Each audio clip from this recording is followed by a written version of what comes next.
আজ চলে এসেছি, দেখতেই পাচ্ছেন বড় বড় কি মাছ না বোয়াল মাছ। এই বোয়াল মাছের একটা রেসিপি নিয়ে হলুদ নুন দিয়ে মাছগুলোকে সুন্দর করে মেখে রেখেছিলাম কিছুক্ষণ।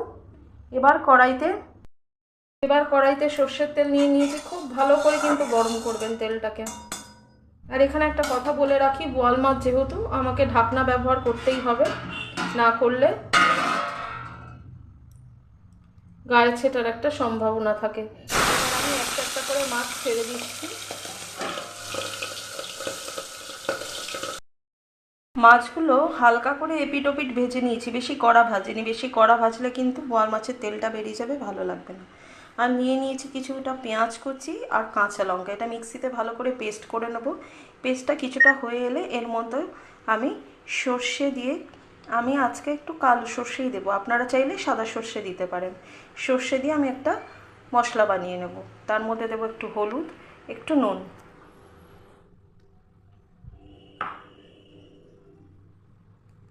এই পেস্টটার মধ্যে আমি একটুখানি নুন দিয়ে নিলাম, হাফ টিস্পুন মতো, আর 1 টিস্পুন মতো হলুদ।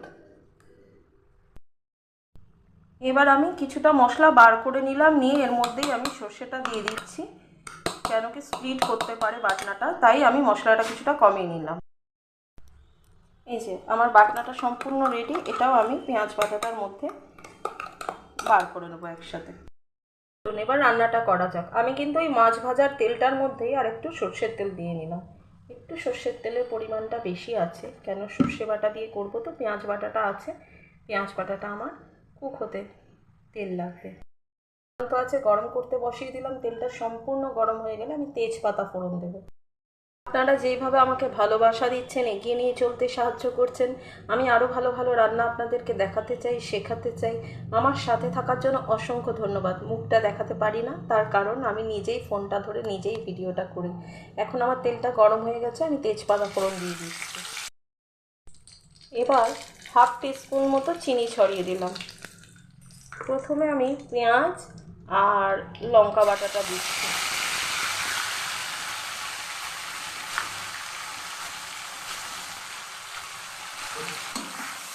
এর মধ্যে নুন দেওয়াই ছিল, তাই এখনই আমি আর নুন দিচ্ছি না।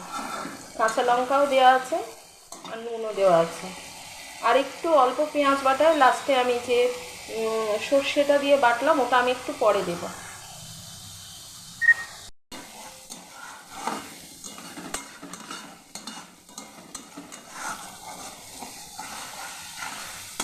এবার আমার কাছে যে পেঁয়াজ আর সর্ষে বাটাটা ছিল সেটা আমি দিয়ে দিচ্ছি।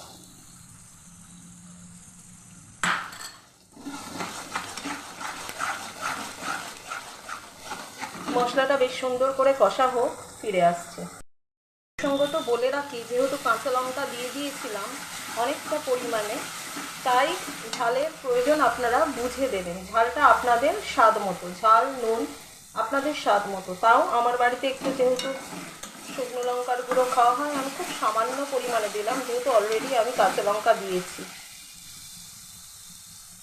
এবার আমি আগে থেকে জল রেখে দিয়েছিলাম, খুব সামান্য পরিমাণে জল দেব, বেশি জল দেবো না, এটা তো মাখা মাখা করবো। তাই আমার মশলাটা দেখুন সম্পূর্ণ ভাজা হয়ে গেছে, তেল ছেড়ে দিয়েছে। এই পর্যায়ে আমি জল দিয়ে দিচ্ছি।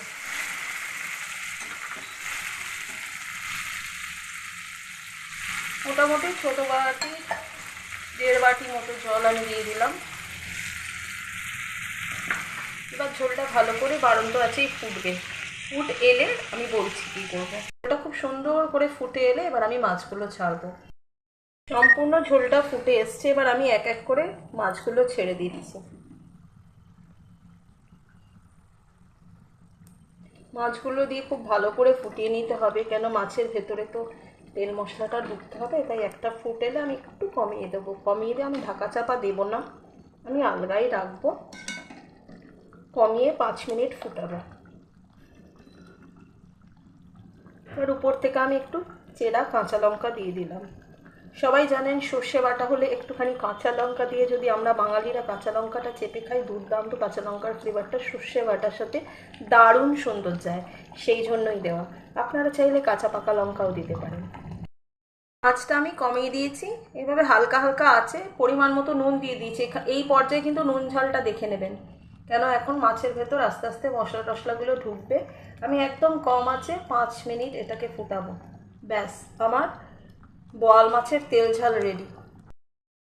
আমি আর একটু কাঁচা লঙ্কা চিড়ে ওপর দিয়ে দিলাম। আমার সম্পূর্ণ বোয়াল মাছের তেল ঝাল সম্পূর্ণ রেডি। দেখুন ঝোলের কনসিস্টেন্সিটা দেখুন, আর মাছ আর একটু টেনে দেবে। আর মাছটা দুর্দান্ত ভালো, ভীষণ নরম, সেরকম তেল, মাছটা খুব ভালো। যখন আমি হালকা করে ভাজছিলাম, আমি যা তেল দিয়েছিলাম তার ডবল তেল উঠে গেছে, মানে মাছটা ভীষণ ভালো। আর বাঙালিদের তো জানেনই, একটু তেল ঝাল মানে হচ্ছে, আর বিশেষ করে বোয়াল মাছ যখন, অল্প সামান্য কাঁচা তেল আমি দিচ্ছি। আমার এটা সম্পূর্ণ রেডি হয়ে গেছে, আমার কাঁচা তেলও দেওয়া হয়ে গেছে, জাস্ট আমি গ্যাসটা বন্ধ করে দেবো। আমার সাথে এতক্ষণ আপনারা সময় দিয়ে এই রান্নাটা দেখার জন্য আপনাদের সকলকে অসংখ্য ধন্যবাদ। আমি এবার হালকা চাপা দিয়ে রাখবো, সর্ষের তেলের, কাঁচা সর্ষের তেলের ফ্লেভারটা যেন পুরো রান্নাটায় ছড়ায়, তার জন্য সাথে থাকবেন, পাশে থাকবেন, আর দেখতে থাকবেন আমার রান্না বান্না। আমি পৌলমী এতক্ষণ ছিলাম আপনাদের সাথে। ইউটিউবে যারা দেখছেন আমাকে, অবশ্যই পৌলমী নামে যে আমার চ্যানেলটি আছে তাকে সাবস্ক্রাইব করবেন, লাইক করবেন, এবং আমি জানি আপনারা আমাকে খুব ভালোবাসেন, তাই যত পারবেন শেয়ার দেবেন। আর যারা ফেসবুকে দেখছেন, অবশ্যই পৌজ উইকেন্ড ডেজার্টই আপনারা সব সময় বলি ভালো ভালো খাবার খাবেন আর ভালো ভালো রান্না করবেন। আর কি করবেন, অবশ্যই হেলদি খাবার খাবেন, আর সব কিছু হোমমেড খাওয়ার চেষ্টা করবেন। তাহলে ক্যালোরির ভয় থাকবে না, সামান্য ক্যালোরি আমরা পুট অন করতেই পারি মাঝে সাঝে। তাই অবশ্যই বাড়ির বানানো খাবার। এবার বেড়ে নেওয়ার পালা। সবাই ভালো থাকবেন, সুস্থ থাকবেন, আর আমার রান্না বান্না অবশ্যই দেখতে থাকবেন।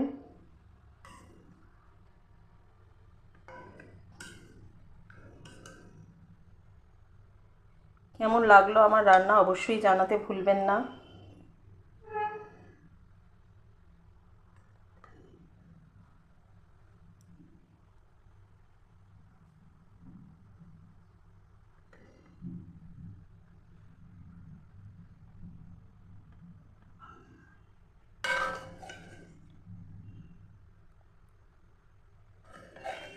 এইভাবে বোয়াল মাছ রান্না করে দেখুন, আশা করি অনেকেই এরকমভাবেই করে থাকেন।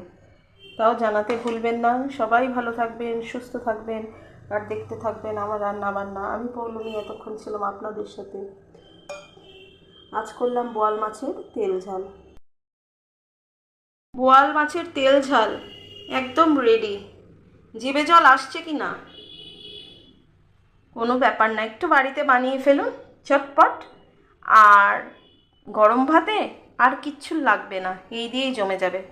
সবাই ভালো থাকবেন। আমি পৌলমী এতক্ষণ ছিলাম আপনাদের সাথে। আপনারা আমার সাথে এতক্ষণ সময় দেওয়ার জন্য অসংখ্য ধন্যবাদ। আর আপনারা যেভাবে আমাকে ভালোবাসা দিচ্ছেন, আমি সত্যিই আপনাদের সকলের কাছে কৃতজ্ঞ। বেশি বেশি করে আরেকটু ভালোবাসা দিন, একটু শেয়ার করুন, একটু লাইক দিন, একটু কমেন্টস দিন। আমি আরও উৎসাহিত হব আরও কিছু বানানোর। সবাই ভালো থাকবেন, সুস্থ থাকবেন। আবারও বলছি, ভালো ভালো খাবার খাবেন আর হোমমেড খাবার খাবেন।